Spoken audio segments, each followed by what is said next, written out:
We are live. Awesome. Here we go.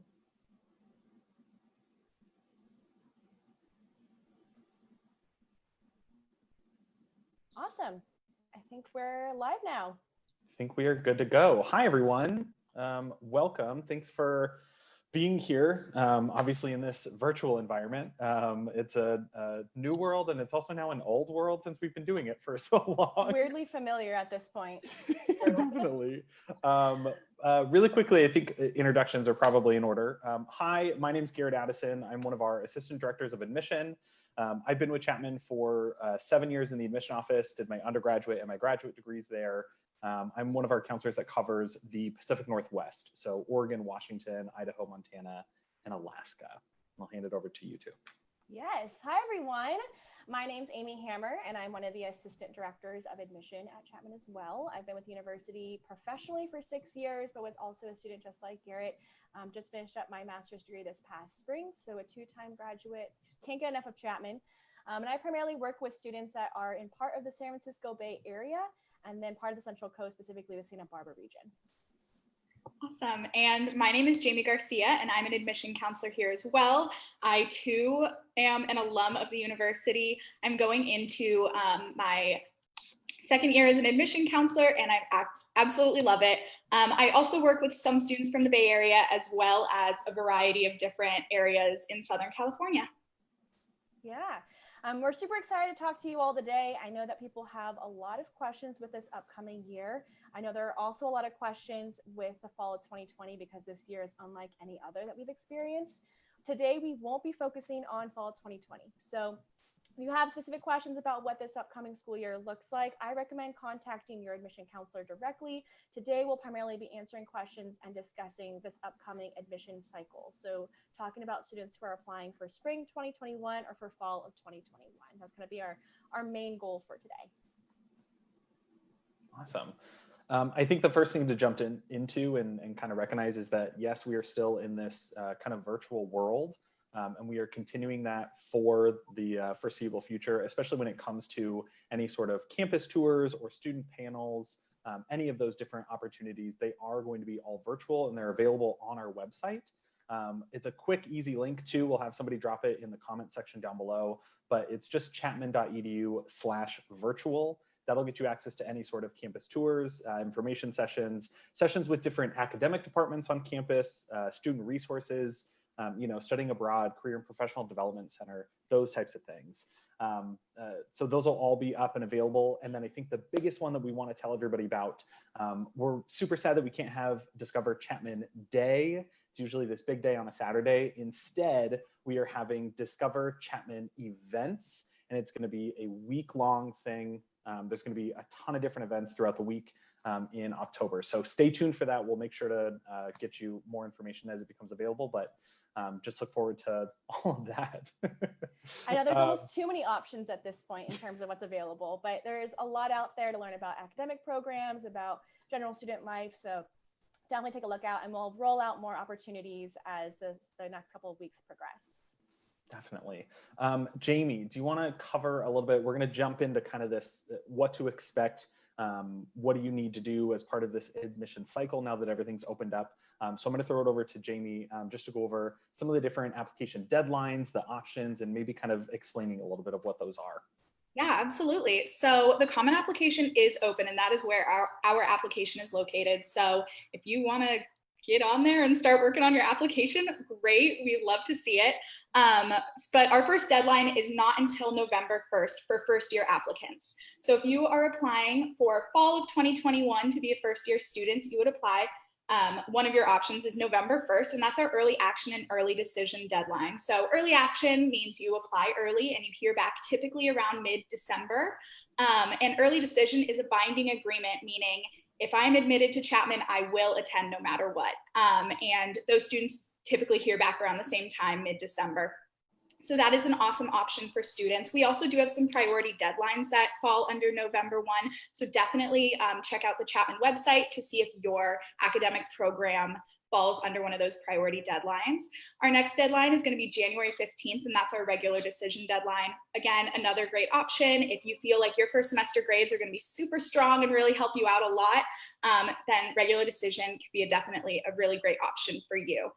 We do have transfer options as well. So if you are interested in coming in for our spring of 2021, your deadline is going to be October 15th. So that's coming up, and well, not really, in a little bit. And then those admission decisions come out on a rolling basis. And then if you're interested in applying for fall of 2021 as a transfer student, your deadline isn't until February 15th. So you definitely have some time to work on that and get everything set. Awesome. Yeah. I do want to take a quick second and just kind of dive into this little nuanced area of early action versus early decision. Like Jamie explained, early action is non-binding, right? You're putting in an early application, hearing back early, and then still having until that May 1 enrollment deadline. With early decision, it is a binding agreement. So you are saying, yes, I will come no matter what, and I will sign on the dotted line. I'm going to be honest with all of you. I think it's an option for a small group of students that I would advise personally. I really want to make sure that you have absolutely no qualms about coming to Chapman, whether that's getting to know the student body, doing a little bit more research, maybe it's financial aid. As long as those things are not going to be something that you are actively considering, and it's not really going to matter to you what's coming down the pike, then early decision is going to be a good deadline for you. If you think that you're going to have any sort of questions after you get your decision, then apply early action. It gives you that time. You're not going to be disadvantaged by applying early action versus early decision. They're still both showing a high level of interest. So just make sure that you're doing what's right by you. And if you need a little additional support on that, reach out to your counselor and we can kind of help counsel you in the right direction for sure. Yeah. And with that too, I know one of the questions that we've already received is asking about double majoring. And I think that kind of goes hand in hand with when you're actually submitting the application. Know that you can only submit one application for one major at a time. So you'll want to select that one program. And if you have a second area of interest, that's something that you can select once you're on campus, once you've been admitted to the institution and once you're taking classes. For those students that are interested in those talent programs, you'll have the opportunity to list a first choice major and then a second choice major if the first choice doesn't pan out. So you can list that second choice program if there's another area that you're equally interested in. Maybe you're deciding between screen acting and theater performance. You pick the screen acting as first choice, theater performance as second choice. That's something else that you can do. But just make sure that you're aware of that portion of the application when you're selecting your academic interest, because that is part of our review, is considering you for that fit for that particular academic program. Yeah, I think the next thing to kind of jump into as well, Jamie mentioned our transfer deadlines, and I think it might be helpful to know whether you are considered a transfer student for Chapman specifically, right? So when we're going into those, we are looking at students, we classify you as a transfer student if you have graduated from high school and have started your college work after that graduation date. You are now considered a transfer student for us, so you would be filling out the transfer application on the Common App. If you've graduated from high school, but you haven't taken any college work, or if you are still within the high school setting, that's where you're going to fill out the first year application for either the spring or the fall. Both of those are open for all of our students. So I think that's a good point to make too. Yeah. And there are a couple programs that you can't apply for the spring. So if you're interested in film production, screen acting or theater performance, those aren't available for a mid-year start. So if you want to major in one of those three particular majors, you'll want to follow any of the deadlines that are for a fall start. Perfect. And Jamie kind of already covered a little bit of this, but if you want to just reiterate for us, Jamie, when can students hear back about their decisions depending on the timeline or the deadline, that they're applying to? Yeah, so if you are applying early action or early decision, so that is that November 1st deadline, you're going to hear back typically starting in mid-December. And then regular decision, those students typically hear back starting in mid-March.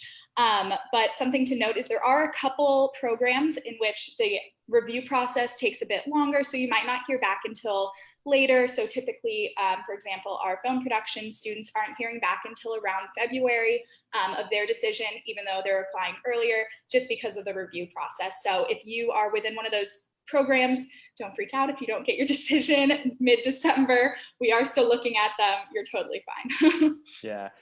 This also kind of falls in line to one of the questions that I'm seeing in the chat. When you're applying for EA or ED, I guess, do I send in my first quarter grades, my first semester grades, trimester, whatever schedule that your school runs on? And the answer would be, if they're available and you still have not gotten your decision, yes, send them in. It's not going to be a guarantee that they're used because they may come in right after a decision is made and released. But usually, if you're in the semester system or trimester system, those first term grades won't be available by the time that we release your decision. For quarters, they may be available, so have them sent in as part of your application. It's a good question. Yeah, definitely. Let's talk about actually applying now that we've kind of gotten into the deadlines. And I'm going to throw this one to Amy, but can you talk a little bit about the Common Application, just how to apply as a whole?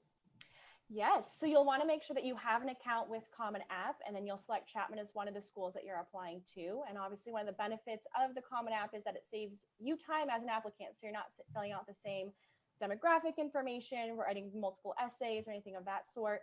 But Chapman does have our own supplement. So when you select it, it'll populate our Chapman questions. These are particular questions that our committee has created to get to know you a little bit better. This is where you'll declare your intended major if you have one. If you don't, that's completely fine. That's where you'll talk about why you're undeclared. It's where you'll talk about why you think you're a good fit for the university. And that's also where you'll share some of your fast facts. The fast facts is personally my favorite part of the application.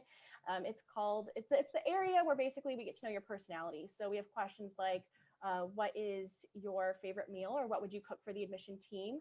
If we were to take the admission team to your hometown, where would you take us? It's like hometown dates in The Bachelor. So it's a great way to really show your personality. I always recommend waiting for the very end to do that part. It's always nice to end your application on a fun note. But for more information, you can also go to the How to Apply page on our website. So you can go to chapman.edu, look under How to Apply, and it'll give you more instructions if you're confused as you're navigating that portion. I do think it's also important to know if you are applying for one of the talent-based programs. I know that was one of the questions that I saw come up. We classify a talent-based program as something that you would either have to audition for or submit a portfolio for. Typically going to be in our performing arts, visual arts, things of that nature. So for example, if you're applying for film production or graphic design, when you select that on the Common Application, when you submit the Common Application, it notifies our team, and then you'll receive an email from us, and it'll be called the Creative Supplement. And then that's where you'll submit additional materials to be considered for that particular major. If you're interested, for example, in that first choice, second choice major option, and they're both talent-based programs, you only submit a Creative Supplement for your first choice major. In the event you're considered for that second choice, we'll let you know. We'll ask for more information at that point in time. So if you have questions as to what that Creative Supplement entails for your intended major, check our website. Look up that particular program. It'll give you pretty clear instructions in terms of what to submit. Every program is a little bit different, as you can imagine. You'll probably have to dance if you want to be a dance major, and you'll probably have to make a film if you want to be a film major. So just make sure that you're following instructions. That's step number one. And then just proceed. It should be, I would think, a fun process. If you're really passionate about that area, let it show. We want to see what you've been involved in, how you've been preparing. Definitely. And one of the questions that we got in the chat too, how can you apply for two completely different majors when you want to be a double major? Our process as it's set up right now, you can apply to two separate programs through a first choice major and a second choice major. Like Amy said, you're only submitting the Creative Supplement for your first choice if it applies to that program. But you can only be admitted to Chapman under one major. You can declare a second major and all minor options as well once you're a student on campus. We recommend students work with either academic advising, maybe some key faculty members, just to make sure that it's going to be something that you can handle within the 4 years. It makes sense to pair together, or that it's entirely possible to pair together. I think that that's probably a fair point too. So that's how you would go about that process. It's not something that you do on the Common Application on the front end. It'll be something you handle once you're at Chapman. Yeah, and with that too, I know there's also a question about how easy is it, there's a delay, sorry guys. How easy is it to switch your major? Honestly, it depends on the program. If it's a talent-based program, know that you'll likely have to apply into that, so it's not a guarantee. But for the vast majority of programs, it's just a matter of working with an advisor, making sure you're taking the right prerequisite classes to be able to switch into that.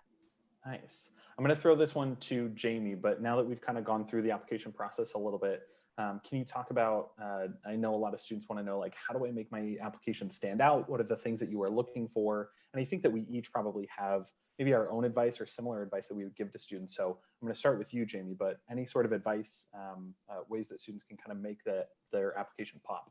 Yeah, absolutely. So um, first, at Chapman, we do a holistic review when it comes to reviewing your application, because we understand that you are so much more than just your grades and the classes that you've taken. And we like to see every aspect of that.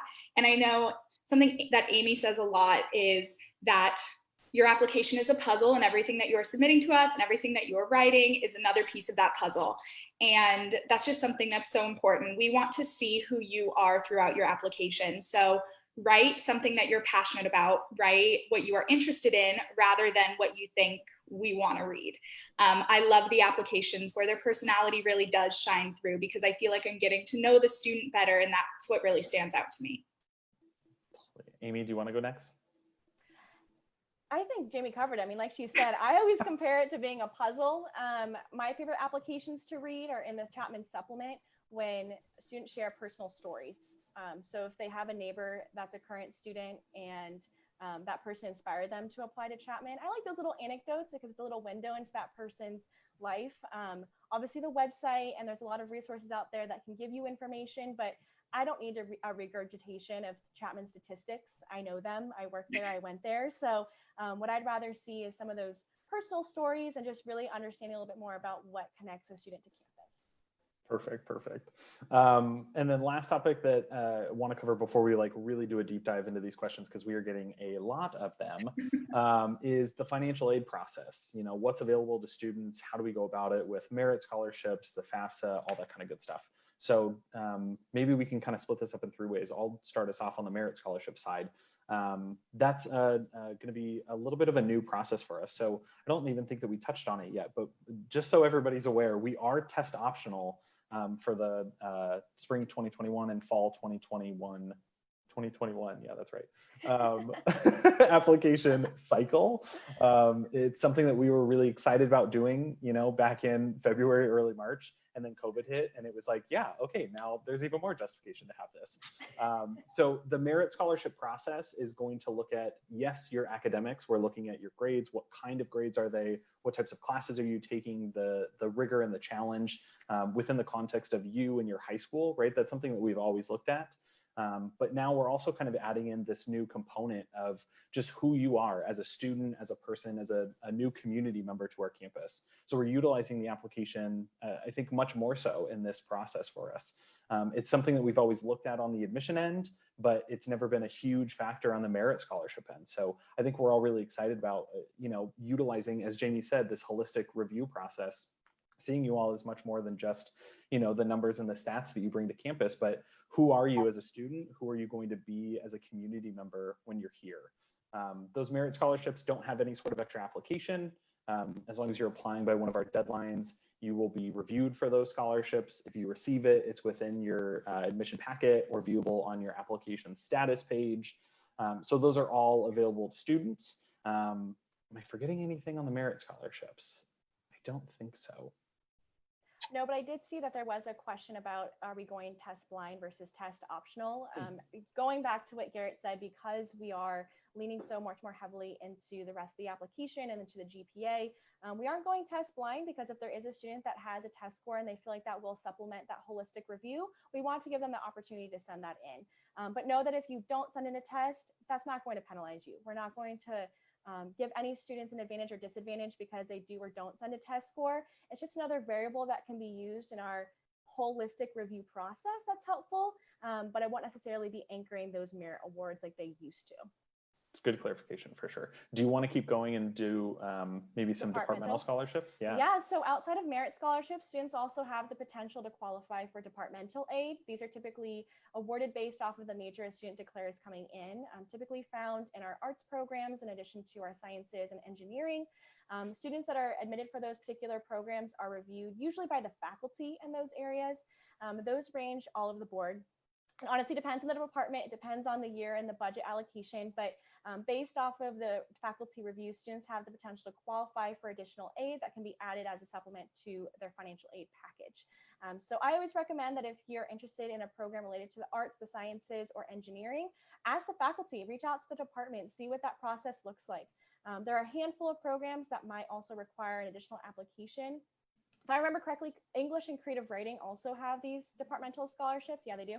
And I think they also have a separate application. So everyone does it a little bit differently, but just know that is an additional resource. It's not just the merit scholarships or the federal aid that's available to students, but there are other little pockets of money out there that I know every little bit counts and can add up to a bigger amount to make Chapman a realistic option. Absolutely. And then Jamie, do you want to talk a little bit about the need-based side? Yeah, so to apply for need-based aid, you're going to have to fill out the FAFSA. FAFSA stands for Free Application for Federal Student Aid, and that opens up October 2nd, I want to say, or early October for students to start filling, October, for students to start filling out. And we really advise all families and students to apply for the FAFSA, even if you don't think you're going to get anything from it. It's always just a good option. See what you're gonna get, see what the opportunities are out there. Through filling out the FAFSA, you are able to qualify for loans, grants to Chapman, as well as work study on campus. So there's a lot of really great opportunities through filling out the FAFSA. And typically you'll get your financial aid package about like a month or so after you get your admission decision. It can kind of vary depending on how many people there are. But you'll usually get all that information after you find out about your admission decision. Yeah, I think the important one here is with early decision, you get it immediately with your admission decision, as that's part of that binding contract. Early action, it usually takes a little while because when the decisions go out, we then go on our winter break and then come back and have to start processing everything. So it can take a little bit longer. For regular decision, it's usually about a 2-week turnaround time. But yeah, I would say between 2 weeks and 4 weeks, you should have your financial aid information for sure. Also important to note, if you are a California resident, try to get your FAFSA in before March 2nd that's the priority deadline to be considered for Cal Grant. So just be mindful of that. I always recommend as soon as you finish up your college applications, submit the FAFSA. Just that's one less thing you have to worry about later.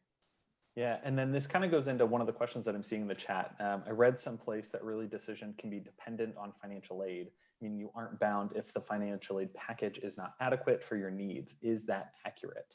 And I'm gonna kind of answer this a little honestly, but I think that if you're considering early decision and you already have in your mind that there is a number that could come out that would not meet what you need, you should not be applying early decision at all. Early decision, like I said, is for those students that know without a doubt that you will be able to come to Chapman no matter what is coming down the pike. I think the interesting language here is if it doesn't meet your needs, the goal of the FAFSA is to show us what those needs are through different scholarships on our end, grants on our end, this, that, and the other. But again, if you're applying early decision, those questions probably should not be on your mind. And I would actually have you apply early action instead. I think that that's very important. Yeah, I saw also in the chat, someone asked, what are the benefits of applying early decision? I would say it's the highest form of demonstrated interest. And so if you, again, really love Chapman, this is where you want to be. To Garrett's point, you have no questions in your mind. It's a great way to indicate to the admission committee how excited you are. But we're also human. We recognize the fact that there is a huge commitment and investment in attending a school like Chapman. So if you're not sure and you have some of those questions related to the finances, your application is not going to be put at a disadvantage if you apply early action. So that's kind of the big difference between them, is it's just a little bit higher of a demonstrated interest, but we also know that there are other ways to demonstrate that interest in the process. So it's okay. Nice. And while kind of talking about the decisions a little bit, I see someone asked, can you apply regular decision if you are not accepted as an early action student? And unfortunately, no, you are not able to reapply regular decision if you are not admitted for early action. One thing I will say is for our early action and early decision deadlines, there is the opportunity of being rolled to regular decision. So if for whatever reason we want additional information from you, we have the option of rolling you and then reevaluating your application in the regular decision pool. But if you are not admitted, you cannot reapply until the next cycle. I think it's good advice. One of the questions that we had was about sharing our majors and kind of a little bit of our Chapman experience, which I didn't realize that we didn't go in too much depth when we did introductions. So why don't we do this? I'm going to start with Jamie, then we'll hop over to Amy, and then I'll go. But I guess majors and programs you're involved in, and then a little bit about what you gained from your Chapman experience. Yeah, so while at Chapman, I was a double major in psychology and integrated educational studies, and I absolutely loved it. I think what I most gained from my experience at Chapman was my confidence in terms of leadership. And I started my first year as like super shy. I was like, I'm never going to make friends. Like, what am I going to do with my life? And as the 4 years went on, I felt so much more confident in my abilities and getting involved and kind of giving back to the Chapman community in a variety of different ways. I was a tour guide, I was an RA, and I really loved those leadership opportunities on campus. And that's what helped me kind of continue to fall in love with Chapman, which then got me here. Yeah, well, in terms of academics, Jamie and I are very similar because I studied psychology and integrated educational studies, and then I also added communication studies in there. For me, I was involved in Greek life and then a couple other clubs on campus. And for me, what I got out of the Chapman experience was really being taken out of my bubble back home. I thought I was in a very diverse environment, but then in retrospect, realized that I really was still in that bubble. And coming to Chapman broadened my perspective and really understanding different cultures and what our society is, how our society is structured, and ways that we're great and also ways that we need to improve. And so I think it really helped me develop some of those critical skills, dialogue, things of that nature. But yeah, I loved everything in terms of the people and the community that it was able to provide. Nice. And then the similar path that I was on, I was a minor in integrated educational studies, which is funny that we all did something in there. And then I also had the opportunity to design my own program. It was similar to an English major with like a rhetoric and writing kind of emphasis, which now, funnily enough, exists. But it was something I was really passionate about. I talk about it all the time, but I came to Chapman under biological sciences and quickly realized that I, was not going to be a very good fit for that program long term. Had a couple faculty members kind of take me under their wing and showed me that it was okay and that there were different paths to go on. So did that. It's called Power of Language. It's super fun to tell people. And I think the biggest thing that I gained from Chapman, in addition, I think you both hit on good points. And I would add those to mine. And then I think the only other thing is just the ability to think critically about what is happening in my world and in the overall world. A lot of my courses and a lot of my faculty members challenge me to kind of think a little bit more outside the box instead of staying, in between the same lines that we've kind of stayed in forever. So it was a nice way to get outside of that learning environment and kind of see like, oh, maybe I should be questioning some of these things that are happening. So I think that was a really big one for sure. And also there's a question about how difficult it was to develop your own program. I will say this, it's a very cool opportunity. It was really fun. It is very time intensive and it is pretty difficult to do. You have to be really sure that that's something you want to do before you start on it. You have to put together your own list of courses that you're doing. It has to be at least I think it's less than 40% similar to an already existing program. So you end up splitting it almost between at least 3 different programs. You go through a faculty advisory council. You have to write up a whole statement. It took me about, I think, 7 or 8 months to actually do and get done. Very stressful process, but it was very exciting and fulfilling when it was done. So if that's something that you're looking toward, there's a lot of planning. I would get talking to some of your faculty members as soon as possible, just to make sure that it's something you could do. Yeah. Whew. I was talking a lot. I'm sorry. I'm seeing a lot of questions related to Dodge, the creative supplement, things of that nature. So we'll try to answer it all in one full swoop. If we don't answer your specific question, again, you can always email our office. We're happy to get more specific with you. One of the things that I saw was, does Dodge have a different GE program or things of that nature? I think it's important to note that we are at a core liberal arts university. So the general education program, for the most part, is going to be the same for every single student, but there is some flexibility in there. So for example, every student has the expectation to take an art-related class. But for our film students, that's going to come in the form of film. But for our science students, that could come in the form of painting if they just decide to take a painting class. I myself took Intro to Theatrical Makeup, such a random class, had nothing to do with my major. It was super fun. It's my only class on Thursdays. I loved it. So there's a lot of flexibility there, but the GE program is consistent. And it is great because it exposes to students across different disciplines. So you have the opportunity to interact with students across campus.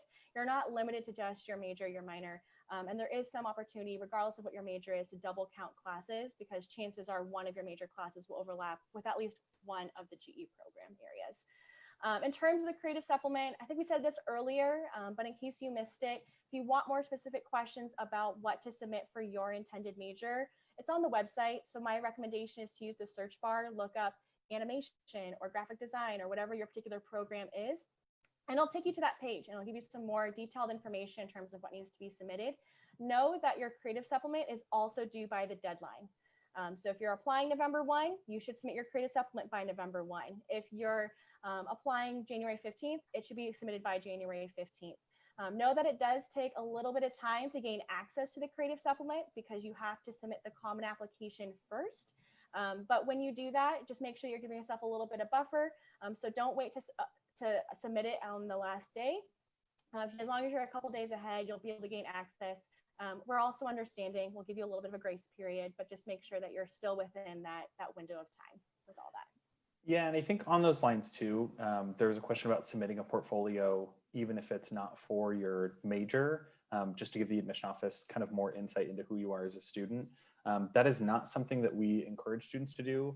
Only submit your creative supplement if you are applying for that specific program as your first choice major. First and foremost, you don't get access to your creative supplement until you submit your common application, and you only will receive the access if that's your first choice major. So that's point number one. But point number two, we have a lot of applications to get through and a lot of information to already sort through and figure out who you are as a student. And we're very confident in that process and what's involved in it. So we don't recommend sending in any sort of extra materials, either physically to our office or through any sort of online applications. Just do your Common App and the Creative Supplement if it's your first choice major. Yeah. That's a good question.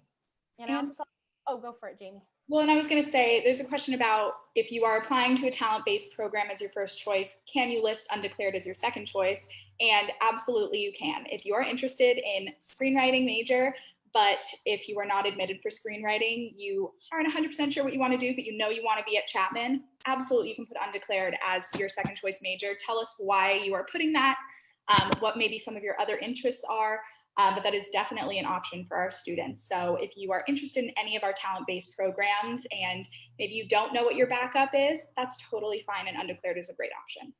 So one thing that I'll say with that though is if you are putting undeclared because you're hoping to try and transfer into that program later, I wouldn't list it. Only list undeclared if you're really excited about Chapman and you're okay coming to Chapman outside of that first choice major. The last thing that we want is a student to come in undeclared, try again to get into that one particular program and not be successful and then not be happy at the university. I think first and foremost, our main goal in the admission process is to admit students that are going to be happy here, who are going to thrive here. So in any time you're listing a second choice, make sure that it's something that you would be happy with if you were to come to the university. Yeah, there's another question too. When did the applications for Dodge's film production program close? Any of these talent-based programs that require a creative supplement, those creative supplements are due on the same deadline. So I think this is a really important one. And Amy, you mentioned it, and I'll just kind of reiterate it for folks. But because you don't receive access to your creative supplement until after you submit your common application, we would highly recommend submitting your common application a couple days before your deadline. So maybe it's October 30th, maybe it's January 13th. Give yourself a little bit of time so that you can receive the access and then upload all of your materials and have those submitted either by November 1st or January 15th. Film production, it is a priority deadline for November 1st. You should be submitting by November 1 and having everything in by that deadline. That's a really important one. But the creative supplements are due on the same dates as your application. Yeah. I also saw there was a question about auditions.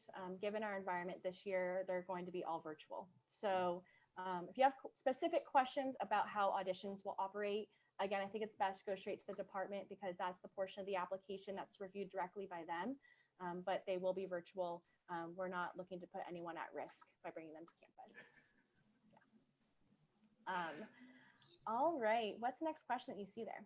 I've got, what kind of classes do you offer for students interested in film and screen acting?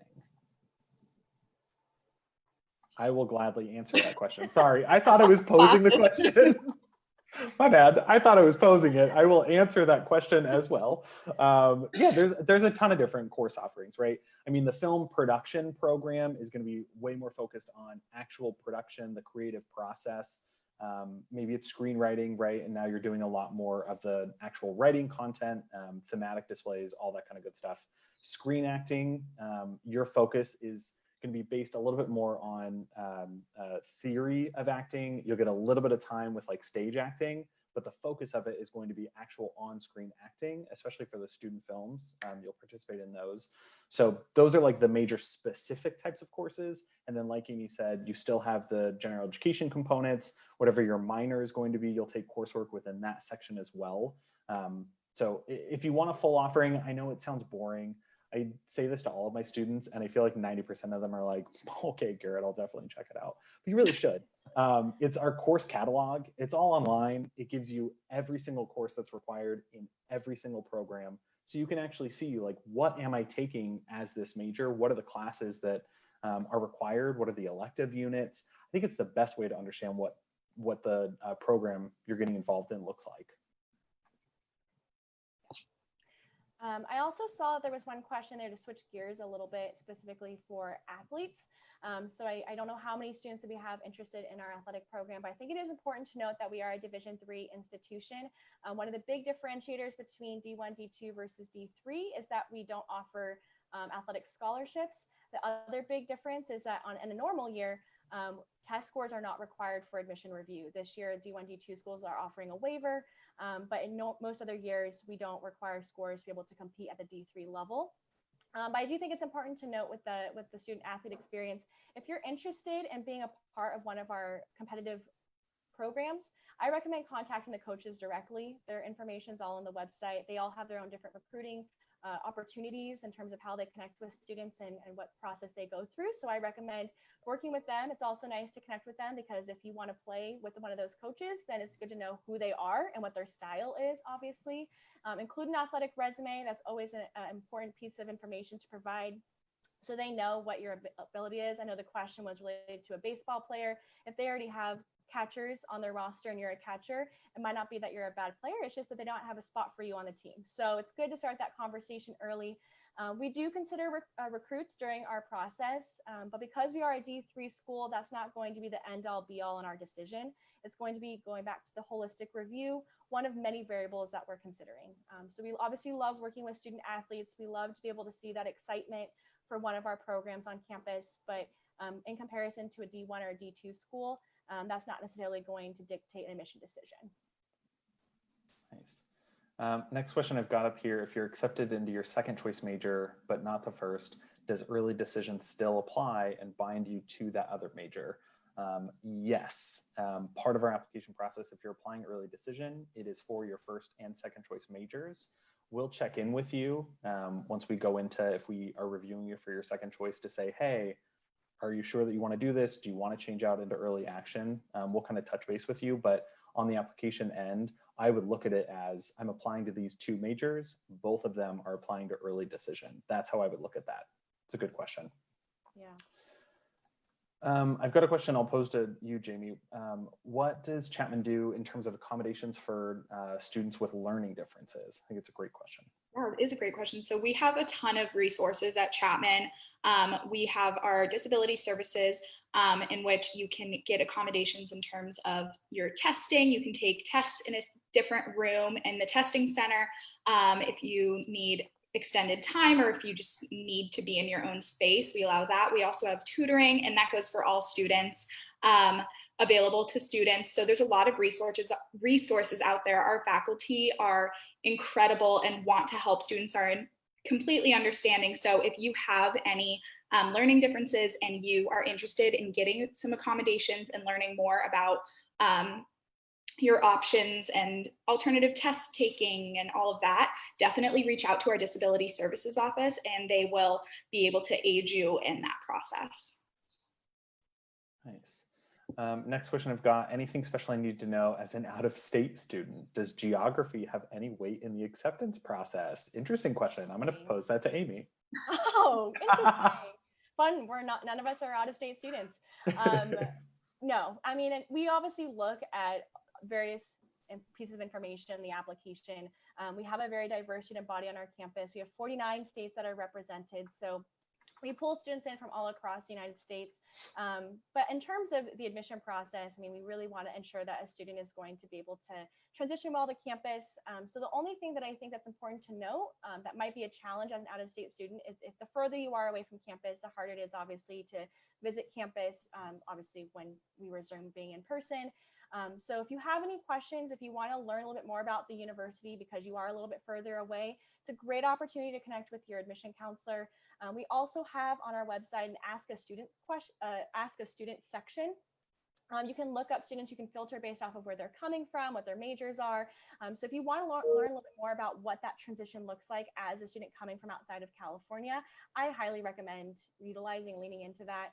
I think some of our out-of-state students, if anything, are really excited. Some of them coming from the cold winters of the Midwest or the Northeast, coming to California, it was a pleasant transition. So if you want to talk weather, if you want to talk about that transition overall, definitely a good resource to lean into there. But as a private school, we don't have a quota per se in terms of how many out-of-state students or in-state students that we have to maintain. Nice. And I think we're going to add it to the chat, but the URL is chapman.edu/askastudent. They'll put it down. I keep calling it the chat in the comment section. I apologize. The next couple of questions that I've got, I'm going to kind of combine them a little bit. There's one about minoring in something like graphic design. Do you have to apply as part of the talent major, even if you're not majoring in it? Can you minor in the Dodge program if you're not accepted into the major program? So let's kind of talk about like minoring in these talent areas. So again, unless you are applying to it as your first choice major, you do not need to submit anything. If these are ideas that you have for a minor that's on campus, it's something you would do once you're a student here, and you will still be applying to those as a current student. So nothing you need to do on the common application, nothing you need to do before actually getting to campus.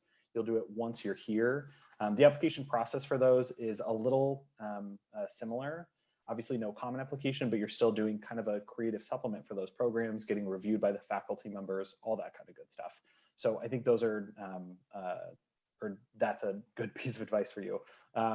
If you're looking at those programs as a minor or maybe doing it as a second major, you're not doing it on the front end here. You'll do it once you're a student and you are still applying to those. We've got a question about switching majors. I'm going to throw that one to Jamie. Is it easy to switch majors? What's the process like? Anything like that? Yeah, so it totally depends. I wish I had just like one answer, like, yeah, super easy. It really does depend on the program that you're looking to switch into. So some programs you will need to go to the department and get a departmental signature, bring it to the registrar's office, and you are good to go.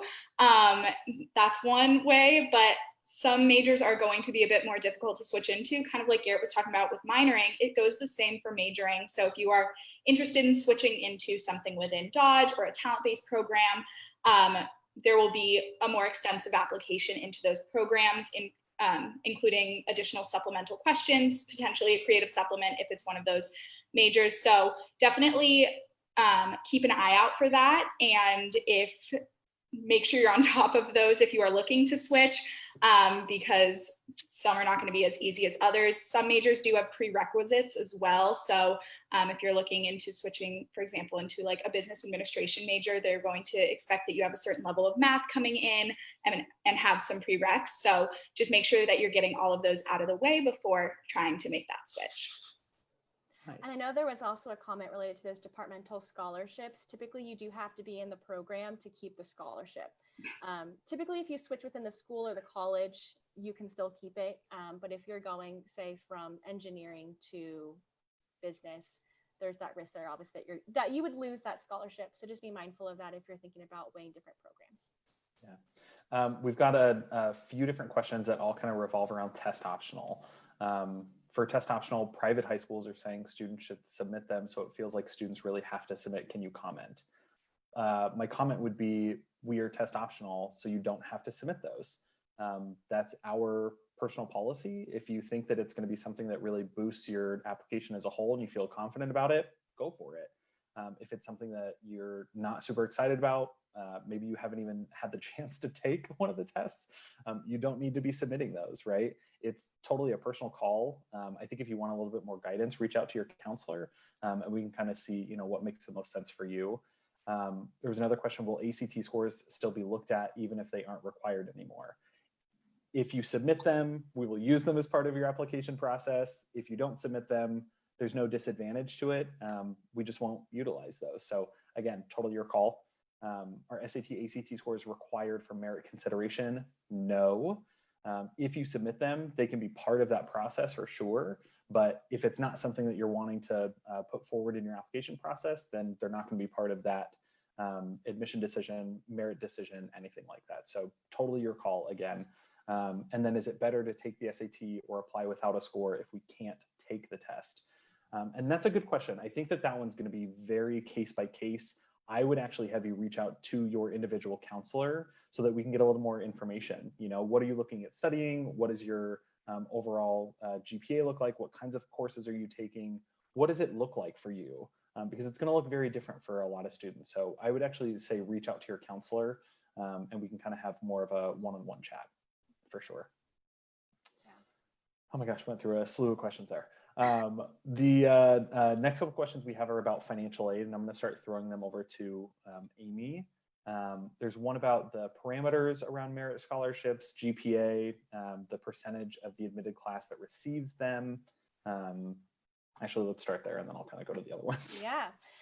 So typically up until this point, before we were test optional, we typically would say that a student would be within a merit eligible range if they were around our averages. So about a 3.7, 3.8 GPA, about a 1310, 1320 SAT, and about a 28 ACT.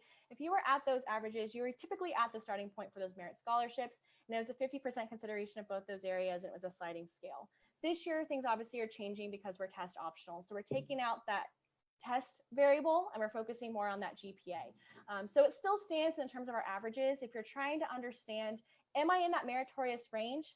Look at our past averages, really compare and see what your academic profile looks like compared to previous students that have applied and been successful in getting in.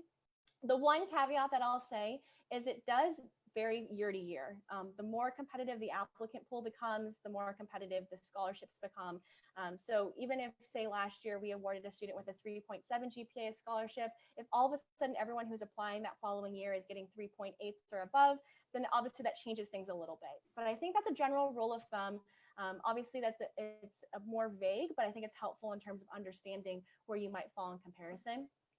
So if you're interested in learning more about merit scholarships, again, great question to ask your admission counselor. I also always tell students, you won't know until you go through the process.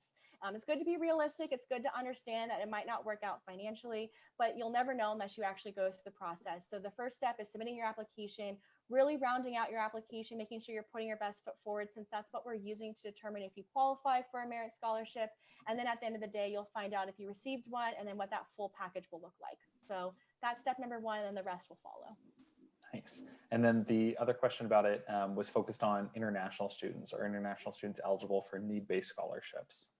Yeah, that's a good question. So for international students, they can still be considered for merit scholarships because the merit scholarships are strictly based off the student's academic performance and the application that they've submitted. International students aren't able to apply for the FAFSA that Jamie talked about earlier. So that free application for federal student aid is a federal document. So it's through the US government. And if a person's not a US citizen, they can't apply for it. So that's the biggest difference with our international students, is not being able to apply for need-based aid, but they can still be considered for merit-based scholarships and departmental scholarships, I should add as well. That can also be something international students are considered for. Nice. We've only got a couple more questions that we'll get to. If we didn't get to your question, we will answer it within the actual Facebook chat for you all. We will get all your questions answered, but we're starting to run a little bit short on time here. So a couple other questions. With incoming first year students for 2020 taking deferred and then deferred enrollment or a gap year, does that have a negative impact on the space for 2021 first year students? That's a good question, and no. We actually looked at our own internal policies for these students that we're asking to defer, and we wanted to make sure that we weren't hindering any of our new applicants coming in for fall of 2021. So yeah, we've already taken that into consideration. There's not going to be any sort of negative impact on you all. Don't fret, don't worry. Truly, the only way it would have a negative impact is if we let like 1,000 students defer, and that's not happening. So it's okay. You're going to be totally fine. You're still in full consideration. We got you. You're good. And then the last question, and I'm going to pose this to all of us because I think it's an interesting one. In looking for colleges, I was wondering if there was one or two major core values that are important to Chapman, and what would they be? I think it's a really nice question. I'm going to start. Really good question. Right? I've been sitting here staring at it for a while, like, oh my gosh, that's got to be like the last question that we do because it's really good. That's a mic drop moment right there. Yeah. I'm gonna throw it to Amy first. Awesome. Yeah. Think about this is so hard. Wow, I feel like I'm put on the spot. I'm gonna do my best with this one. I'll always share my experiences as to why I chose Chapman, and I think that relates to one of the core values and why I enjoyed my Chapman experience. It was the involvement piece. I recognized that in terms of schools that I was comparing between, I was going to get an education. I had confidence in the fact that I was going to be able to have a degree at the end of the day. But what I really wanted was the community and the opportunities to get involved outside of just the academia realm. And I still include academics in the sense that I wanted to have involvement with my faculty. I wanted to have that connection with the professors to really have that personalized education. But I also wanted to just expand outside the classroom and be able to get involved in different clubs, organizations, have internships, get professional opportunities. Because I knew at the end of my 4 years, I wanted to be prepared for the job market. I wanted to be prepared to be able to feel like an adult. Obviously, at 18 years old, I didn't feel like I was ready to be an adult, but I was hoping after 4 years at Chapman, I would. And the involvement is what really stood out to me when I was applying to the university. I was very fortunate to have 3 different people in my life that were already current students. And I reached out to all 3 of them and I asked them if they liked it. One person was, he was a water polo player and he was in the Dodge Film School. I had another person who was on the volleyball team, and I believe she was a business major. And then I had another friend who was in the Conservatory of Music, and she was also in Greek life. So all of them were involved in such different things, and all of them raved about their experiences and felt like they were able to meet so many different people. And it really showed me that there wasn't just one way to have a positive Chapman experience. It didn't matter what I got involved with, but that there were communities available to be able to tap into, all the programs everyone equally raved about. So I felt like there was going to be a home for me. So I think that's definitely a core value, is just the opportunities and the encouragement for students to get involved in different capacities. Love it. I think I'm ready now. So the first thing I would say is I think it's really important to be open-minded. Chapman has students from all across the country and worldwide, globally. We have so many students coming in, and you are going to hear so many new perspectives. I know that's something that Amy talked about earlier, about how it really just kind of expanded her perception of the world. And that's definitely something that I think you have to actively want when you come to a school like Chapman, because you're going to be hearing so many different things and you really want to be able to soak all that up and allow yourself to grow from all of the other individuals around you. And I think that is a really important thing at Chapman. And then the other thing is kind of what Amy was saying, involvement in leadership. I know when I went on a tour, my tour guide was involved in like 20 different things, was president of XYZ clubs, all this. And I thought that was so cool that because of the size of Chapman, you have the opportunity to not only be involved in a variety of different things, but hold leadership positions in those organizations as well. And really kind of test yourself and see where your strengths lie in terms of leadership and see what you should be working on and all of that. So there's a lot of really great opportunities for leadership, and I would really encourage all students to take part in those opportunities. It's funny, the one that I'm coming up with is in the very same vein, like that we've talked about getting involved, we've talked about leadership. And I think kind of honing in those ideas, I think what Chapman is really trying to do for students, and the students that we're actively looking for are the ones that are being active within their communities. And those communities can look really different. It can be a personal community, you know, a friend group, your family. It can be a local community. It can be much more of the global community. But we want students that want to get involved in those types of things. And I think part of it is trying to help students have a voice. I know that was something that again, that's one of the things I took away from my experience was be able to speak up, to get actively involved, to actually engage with the conversations that are happening. Yes, it's important to kind of listen and be able to hold a dialogue, but also make sure that you are being engaged with the world around you. So I think that that's a really important one, and it I think encapsulates everything that y'all are saying too. One thing that I'll also note that I always think back to, I took environmental science as part of my GE. My professor was Dr. Jason Keller, phenomenal. If you have an opportunity to meet him, he's an amazing human. And he said that one thing that really struck him about Chapman students compared to other institutions either he attended or that he used to teach at was how kind they were and how polite they were. He said he's never had it before where he hands a student a test and they say thank you. And then ironically, he happened to pass out quizzes that day and he passed me one, and just instinctively I said, thank you. It's like, you're thanking me for testing you? What? And I do think that that also stands out. I mean, to Garrett's point, we want students that are going to be active in their communities and to be able to listen and to also be able to have that discourse, but to also do it in a respectful manner. There are uncomfortable conversations, obviously, but also ensuring that there's still an opportunity for individuals to be able to be kind to one another, to go back to the idea of community and building community. Totally. Okay, let's start wrapping up. So the first thing that I think we should talk about are the different events and obviously virtual events that are coming up. Like I said, Discover Chapman Day is not going to be an actual thing. It's going to be Discover Chapman Events, also known as DCE. It's a fun little acronym. There's going to be a ton more information that's coming, but just keep in mind it's going to be a week long. There's going to be events throughout the day, in the evenings, all that kind of good stuff. But it'll be a really great way for any of our seniors in high school, juniors in high school, even students that are looking at transferring. It'll be a good way for you to kind of see the different academic departments on campus, student services, all that kind of good stuff. Virtual fall travel, I'm going to put those in big ol' air quotes. We're doing a ton of recruitment in our different areas. Obviously, we're not going to physically be there, but we're going to be visiting high schools virtually. We're going to be hosting events virtually. College fairs are, for the most part, all virtual as well. So there's going to be a ton of that coming out. If you are not already on Chapman's mailing list or kind of on our radar, make sure that you are doing that. If you go to the Chapman admission page, there's a little request info button. That makes sure that you are actually getting all of these different emails with the different events that are coming up, if we're coming to your high school virtually, all that kind of good stuff. So make sure to do that as well. And then I think also social media, hi, we're here right now. So good job on liking our Facebook page. But we're also on Instagram. Make sure you're liking, following, all that kind of good stuff. Oh my gosh, what else? Was that it?